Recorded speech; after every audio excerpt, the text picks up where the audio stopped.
നമസ്കാരം. കേരളത്തിൽ ഒരു ദിവസം എന്തൊക്കെയാണ് സംഭവിക്കുന്നതെന്ന് ചോദിച്ചാൽ നമ്മൾ തലയിൽ കൈവയ്ക്കുന്ന അവസ്ഥയിലേക്കാണ് കാര്യങ്ങൾ എത്തുന്നത്. ഒടുവിൽ മനുഷ്യാവകാശ കമ്മീഷൻ വരെ സർക്കാരിനോട് പറഞ്ഞിരിക്കുകയാണ്, കേരളത്തിലുള്ള കുറ്റകൃത്യങ്ങൾ കുറയ്ക്കാൻ വേണ്ടിയുള്ള നടപടികൾ കർശനമായി തന്നെ എടുക്കണമെന്ന്.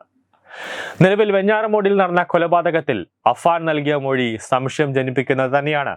കാരണം കല്യാണം കഴിഞ്ഞാൽ എങ്ങനെ ജീവിക്കുമെന്ന് ചോദിച്ച് കളിയാക്കിയതിന് ലത്തീഫിനെ, പണയം വയ്ക്കാൻ സ്വർണം നൽകാത്തതിന് വല്യുമ്മയെയും, തന്റെ മരണശേഷം കാമുകി ഫർസാന ഒറ്റയ്ക്കായി പോകുമെന്ന് കൊണ്ട് അവളെയും, പണം ചോദിച്ചിട്ട് നൽകാത്തത് ഉമ്മയോട് ദേഷ്യമുണ്ടാക്കിയെന്നാൽ ഉമ്മയെയും അനുജനെയും താനില്ലാതെ ജീവിക്കാൻ കഴിയില്ല എന്ന് മനസ്സിലാക്കി അവരെയും അതിക്രൂരമായി കൊന്നു.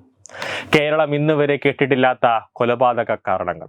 ഇതിന് പോലീസ് പറയുന്നത് അഫാന്റെ കുടുംബത്തിന് 65 ലക്ഷം രൂപയുടെ കടമുണ്ട് എന്നാണ് പോലീസിന്റെ എഫ്ഐആറിൽ പറയുന്നതെങ്കിലും ഇതിലൊരു കാരണം പോലീസ് കണ്ടുപിടിക്കുന്നില്ല.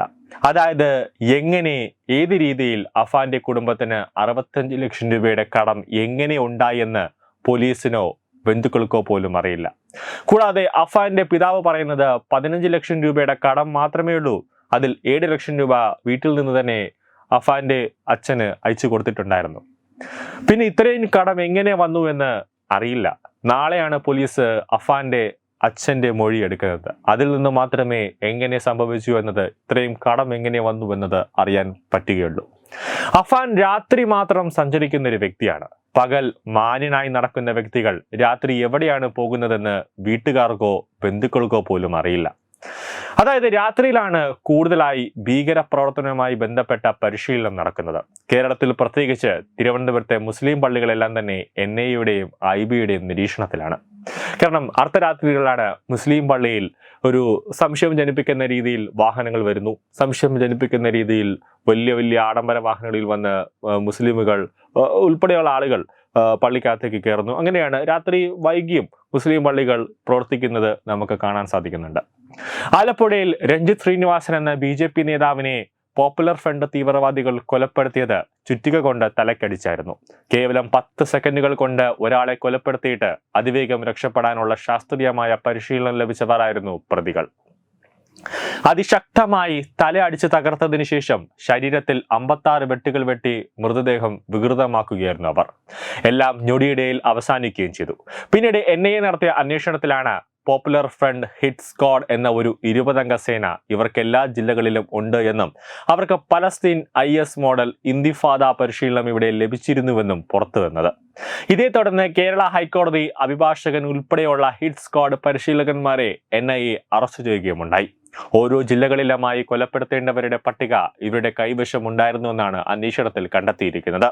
വെഞ്ഞാറമൂട് നടന്ന കൊലപാതക കേസിൽ പ്രതിക്കും ഇത്തരത്തിൽ എന്തെങ്കിലും പരിശീലനം ലഭിച്ചിട്ടുണ്ടോ എന്ന് പോലീസ് പരിശോധിക്കണം.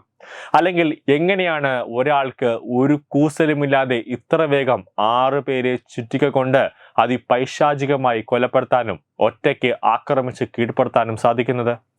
പയ്യൻ ലഹരി ഉപയോഗിക്കുന്നതായി കൂട്ടുകാർക്കൊന്നും അറിയില്ല എന്നാണ് പറയുന്നത്. ഇത്രയും നാൾ വളരെ പാവത്താനും സാധുവുമൊക്കെയായി ജീവിച്ച ആളാണെന്നും പറയുന്നു. ലഹരിയുടെ ഉപയോഗമൊക്കെ ശാസ്ത്രീയമായി വളരെ എളുപ്പത്തിൽ തെളിയിക്കാൻ പറ്റുന്ന കാലമാണെന്ന്, അതിന്റെ വിശദാംശങ്ങളൊക്കെ പുറത്തു വരാൻ ഇരിക്കുന്നതേ ഉള്ളൂ. എന്നിരുന്നാലും കേരളത്തിലെ വിശേഷ സാഹചര്യം കണക്കിലെടുത്തും PFI ഹിറ്റ് സ്ക്വാഡ് എന്ന പൈശാചിക സംഘം യുവതലമുറകളെ ദുരുപയോഗം ചെയ്ത ചരിത്രമുള്ളത് കൊണ്ടും ഈ വിഷയത്തിൽ മറ്റു മുൻവിധികളില്ലാതെ സമഗ്രമായ അന്വേഷണം നടത്തണം. ലഹരി എന്ന് ചിലർ ആർത്ത് വിളിക്കുമ്പോൾ അതും കെമിക്കൽ ലഹരിയാണോ അതോ മറ്റ് ലഹരിയാണോ എന്ന് പരിശോധിക്കേണ്ട ഉത്തരവാദിത്വവും അന്വേഷണ ഉദ്യോഗസ്ഥർക്കുണ്ട്.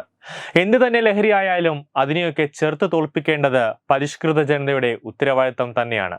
കാരണം മരണപ്പെടാതെ ഇരിക്കാൻ പ്രതിരോധിക്കേണ്ടത് നമ്മുടെ ആവശ്യമാണ്, നമ്മുടെ സമൂഹത്തിന്റെ ആവശ്യമാണ്.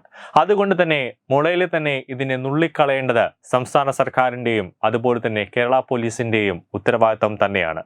കണ്ടില്ല എന്ന് നടിച്ചാൽ അവസാനം പോപ്പുലർ ഫ്രണ്ട് തീവ്രവാദികളെ എങ്ങനെയാണോ കേരളം നേരിട്ട് തിരുവനന്തപുരത്തും കോഴിക്കോടുമൊക്കെ ഇറങ്ങി പിടിച്ചുകൊണ്ടുപോയത്, അതുപോലെ കേരളം, അതായത് കേന്ദ്രം തന്നെ നേരിട്ട് കേരളത്തിലേക്ക് വന്നു കഴിഞ്ഞാൽ അത് സംസ്ഥാന സർക്കാരിനും അതുപോലെ തന്നെ കേരള പോലീസിനും വലിയൊരു നാണക്കേട് തന്നെയായിരിക്കും. News desk Tathwamayi news. Partner Edubix online executive education, focus physiotherapy centre Pattom, Unnat engineering Gujarat. തീർത്ഥയാത്ര.com, അയൺ ബിൽഡ്, ഗുജറാത്ത്.